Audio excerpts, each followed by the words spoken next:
Tony also stated that he has not spoken to Bray Wyatt. Mm-hmm. By the way, I have some more information about his release. Okay. Right? You want to go into that? Yeah. I want to be careful with this. Sure. Yeah. Okay. I'm not even gonna allude where it came from. Who told me this?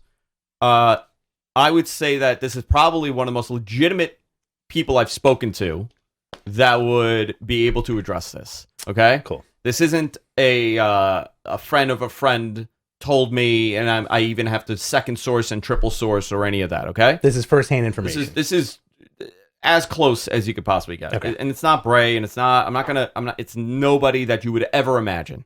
Okay. Bray was being difficult. Mm-hmm.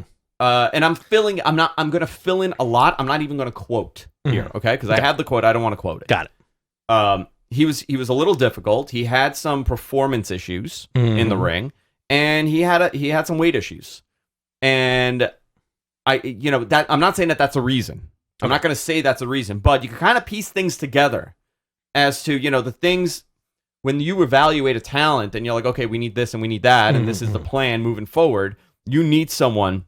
There's so many different variables. There is no one reason, by the way. Let me just put it out there. Yeah. Financial, yes, there was a financial issue. There were plenty of other scenarios here. I don't think he was happy. Sure. And I would tell you that these decisions are not cut and dry. Right. It's not like that whole thing like, oh, it was a money thing and that's it. Like, obviously they're going to say that. That'll be the public answer. Because most likely it did play a part of money because you know what? You could only like some guy so much when you're losing money. I'm not saying that they were losing money, but I'm just putting it out there like that. Right. So there were numerous reasons, not one. Well, like all this stuff that's coming out recently, I do personally feel like WWE has some kind of like corporate 3 strikes rule. Money, if you don't play ball. Yeah. Right? Let's say money, attitude, and marketability. But isn't that everybody? Like, that's my rule. Right. With my staff. How much money am I paying you? How much ROI am I getting back? Because I'm big on ROI. Like, right. I put personal responsibility of ROI onto everybody that works for me. Yeah. I don't care what you do. What's your ROI? I'm paying you $50,000. Are you making me $50,000 in return? Not what's your reggae. What's your reggae? Right. That's next. That's my second question. So what's your reggae on impact? That's ROI. Oh, well, that is ROI. Yeah, it's investment, ROI, and attitude, right? Yeah. And listen, if the ROI, first of all, if ROI goes, then you better be loved. Right. Okay? You Love better goes be a long loved. way. And you're costing them money, and now things are getting a little difficult, maybe you're not into it as much.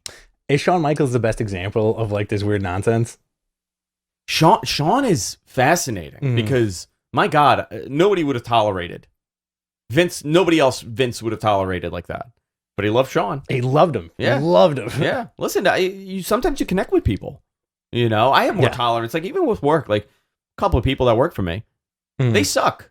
but I really genuinely like them. They're great people. Like, and I personally will say, like, well, I'll put a little bit more effort in getting them to do what they need to do because I really like this person.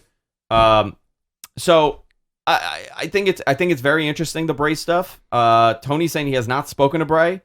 We don't know. Listen, him going to AEW would be fantastic. I would like to see it, but if he goes to Impact, which Dave reported and some other people reported that may be where he's headed, I don't know if anybody's going to care. And that's sad. Yeah. Thanks for checking out this clip. For more, be sure to like and subscribe. In addition to this channel, the Matman Podcast is available wherever you get your podcasts, and it's also available on F4WOnline.com as part of the Wrestling Observer Network.